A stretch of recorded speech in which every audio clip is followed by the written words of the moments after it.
ಅದಕ್ಕೆ ತರಲೇಬೇಕು. ಈಗ ನೋಟಿಫಿಕೇಶನ್ ಮಾಡಿದಾರ ಈ ಸೆಂಟ್ ಮೇರೀಸ್ ನೋಟಿಫಿಕೇಶನ್ ಆಗಿಲ್ಲ ಸ್ವಲ್ಪ ನಮ್ಮಲ್ಲಿ ನಮ್ಮ ಯೋಜನೆ ವರದಿ ಏನು ಮಾಡಿರ್ತಾರೆ ಅದೆರಡು ಸರ್ಕಾರ ಅದಕ್ಕೆ ಒಪ್ಪಿಗೆ ಕೊಟ್ಟಿರ್ತಾರೆ. ಸೊ ಅದರಲ್ಲಿ ಹೆಸರುಗಳಿರ್ತವೆ. ಆ ಥರ ಬೇರೆ ಹೆಸರಿಡಬೇಕು ಅಂದರೆ ಅದಕ್ಕೆ ಸರ್ಕಾರನೇ ಮೊದಲು ಸರ್ಕಾರ ಇವಾಗಿನ ಸರ್ಕಾರ ಎಲ್ಲರೂ ಅದು ನೀವು ಇನೋವೇಟಿವ್ ಫೈನಾನ್ಸಿಂಗ್ ಫಂಡಲ್ಲಿ ಮಾಡ್ಕೊಳ್ಳಿ ಅಂತ ಹೇಳಿದರು. ಬಟ್ ಅದು ಮಾಡ್ಕೋಬೇಕು ಅಂದ್ರೂ ನಾವು ನಮ್ಮಾಗಿ ನಾವು ಮಾಡೋಕ್ಕಾಗೋದಿಲ್ಲ. ಅದನ್ನು ಕೂಡ ನಾವು ಸರ್ಕಾರದಿಂದಲೇ ತೊಗೊಂಡು ಹೋಗೋದು. ಸೊ ಹಾಗಾಗಿ ಏನೇ ಇದ್ರದ್ದು ಅದು ಸರ್ಕಾರಗಳ ಮುಂದೆ ಹೋಗಿ ಅದು ಒಪ್ಪಿಗೆ ಬಂದ ಮೇಲೆ ನಾವು ಮಾಡೋಕ್ಕಾಗಲ್ಲ. ಅಲ್ಲಿ ತನಕ ನಾವೇನು ಮಾಡೋಕ್ಕಾಗಲ್ಲ. ಆದರೂ ನಮ್ಮ ಸಂಘ ಸಂಸ್ಥೆಗಳು ಮತ್ತು ಶಿವಾಜಿನಗರದ ವಾಸಿಗಳದ್ದು ನಮ್ಮ ಗಮನಕ್ಕೆ ತರ್ತಾ ಇದ್ದೀವಿ, ಕೊಡ್ತಾ ಇದ್ದೀವಿ. ಅದನ್ನು ಸರ್ಕಾರ ಮುಂದೆ ತಗೊಂಡು ಛತ್ರಪತಿ ಶಿವಾಜಿ ಮಹಾರಾಜರದ್ದು ಮೆಟ್ರೋ ಹೆಸರಿಡಬೇಕು ಅಂತನ್ನುವಂಥದ್ದು ನಮ್ಮ ಆಗ್ರಹ ಮತ್ತು ಸಮರ್ಪಕವಾದ ಐತಿಹಾಸಿಕದ ಸಂಬಂಧ ಇರುವಂತಹದ್ದು. ಇದೇನು ನಾವು ಬೇರೆ ಕಡೆಯಿಂದ ಸೃಷ್ಟಿ ಮಾಡಿದ್ವಿ ಮತ್ತು ಮರಾಠ ಸಮಾಜನೂ ಆ ಶಿವಾಜಿನಗರದಲ್ಲಿ ಇದೆ. ಕನ್ನಡಿಗರು ಇದ್ದಾರೆ, ಮರಾಠರು ಇದ್ದಾರೆ, ಹಿಂದೂಗಳು ಜಾಸ್ತಿ ಇದ್ದಾರೆ. ಸೊ ಇಲ್ಲಿ ಸೇಂಟ್ ಮೇರೀಸ್ ತಂದು ವ್ಯಾಟಿಕನ್ ಸಿಟಿ ಮಾಡೋದು ಬೇಡ. ಸೊ ನಾವು ಆಗ್ರಹ ಇದೆ. ಈಗ ಶಿವಾಜಿ ಮಹಾರಾಜರು ಕೇವಲ ಮರಾಠ ಸಮುದಾಯಕ್ಕೆ ಮಾತ್ರ ಸೀಮಿತವಾಗಿ ರಾಜರಾಗಿರಲಿಲ್ಲ.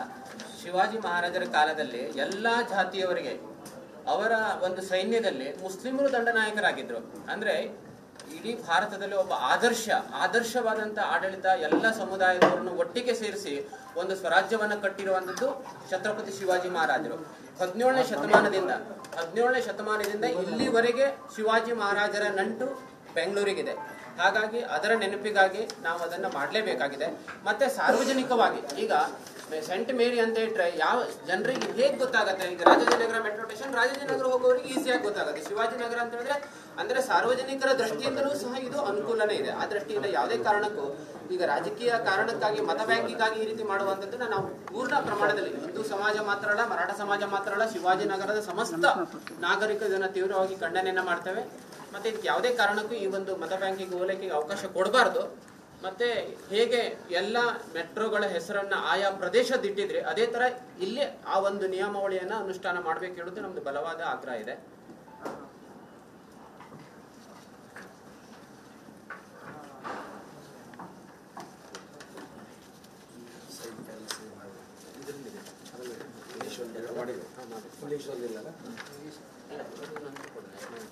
ಚವನ್ ಸರ್ ಸ್ವಲ್ಪ ಮುಂದೆ ಬನ್ನಿ ಸರ್, ಸ್ವಲ್ಪ ಮುಂದೆ ಬನ್ನಿ ಸರ್.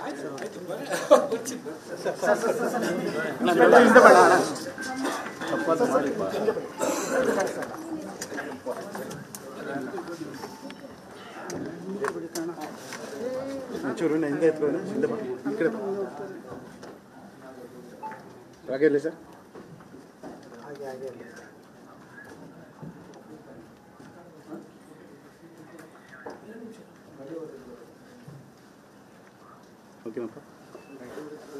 ಆಗ್ಬೋದು. ನಮ್ಮ ಬೇಡಿಕೆಯನ್ನ ನೀವು ಸರ್ಕಾರಕ್ಕೆ ಮನದಟ್ಟು ಮಾಡಿ ಆ ಬೇಡಿಕೆಯನ್ನ ಪೂರ್ಣ ಆಗುವಂತೆ ನಮ್ಮೆಲ್ಲರ ಆಗ್ರಹ ಇದೆ ಸರ್. ನಮ್ಮ ಭರವಸೆ ಇದೆ ತಾವು ಅದನ್ನ ಪೂರ್ಣ ಮಾಡ್ತೀರಂತೇಳಿ. ಇದು ಜನರ ಬೇಡಿಕೆ, ಕೇವಲ ಸಂಘಟನೆ ಬೇಡಿಕೆ ಅಲ್ಲ. ತಮ್ಮ ಬಲದಿಂದ ನಾವು ಆಗ್ಲೇ ಹೇಳ್ಬೇಕು, ಎರಡು ಸರ್ಕಾರಕ್ಕೆ ನಾವು ಗಮನಕ್ಕೆ ತಂದೆ ತಪ್ಪಿಲ್ಲ. ಸರ್, ಇದರಲ್ಲಿ ಫೈನಲ್ ಅಥಾರಿಟಿ ಅಂತ ಏನಾದ್ರು ಇದೆನಾ? ಸೆಂಟ್ರಲ್ ಗೌರ್ಮೆಂಟ್, ಸ್ಟೇಟ್ ಗೌರ್ಮೆಂಟ್ ಆ ಥರ ಏನಾರ ಇದೆನಾ? ಈಗ ನಿರ್ಧಾರ ತಗೋಬೇಕಾದ್ರೆ ಒಂದು ನಿಯಮಗಳನ್ನು ಮಾಡಿದ್ದಾರೆ.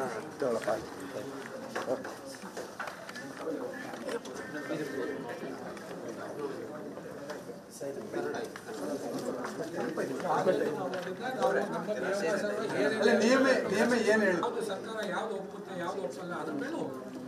ಯಾಕಂದ್ರೆ ಅದನ್ನ ನಾವು ಎರಡು ಸರ್ಕಾರ ಜೊತೆ ಇರೋದ್ರಿಂದ ಅದು ಎರಡು ಸರ್ಕಾರಕ್ಕೆ ಗಮನಕ್ಕೆ ಇರ್ತೇವೆ. ಧನ್ಯವಾದ.